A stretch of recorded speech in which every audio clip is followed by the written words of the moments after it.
సాలగ్రామం ఏంటంటే సాలిగ్రామం చూడండి, ఇది నేపాల్లో గండకీ నదిలో ఇవి సాలగ్రామాలు మనకు నిక్షిప్తం అవుతూ ఉంటాయండి, అక్కడ దొరుకుతూ ఉంటాయి. అయితే ఇది దీంట్లో ఒక పురుగు, దాని పేరు, అది ఒక బంగారాన్ని నిక్షిప్తం చేస్తుంది దాంట్లో. అది తీసుకొని వాళ్ళు గవర్నమెంట్ ఆ సాలగ్రామాలను అక్కడ గండకీ నదిలో వదిలేస్తారు. అవి కిందకి ఇలా కొట్టుకుంటూ వచ్చినటువంటి సాలగ్రామాలలో ఇవ్వండి, ఇవన్నీ కూడా అక్కడి నుంచి వచ్చినాయే. ఇలా ఉంటే ఇవి ఎప్పటి నుంచో కూడా మన ఇంట్లో మనం ఆరాధన చేసేటువంటివి. అయితే మీరు చూడండి, దీంట్లో స్వామి సాక్షాత్తు విష్ణు భగవానుడు, వెంకటేశ్వర స్వామి, నేనైతే లక్ష్మీనారాయణ అనుకుంటా, వెంకటేశ్వర స్వామి అనుకోవచ్చు.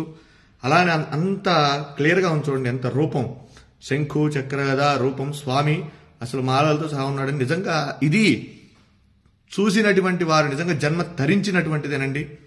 ఎందుకంటే చాలా అరుదుగా ఉన్నటువంటిది.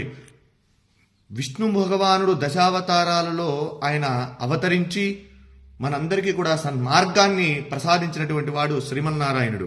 అలానే ఈ సాలిగ్రామంలో సాక్షాత్ విష్ణు స్వరూపం అని చెప్పి మనం అనుకోవడానికి ఇది ప్రతీతి.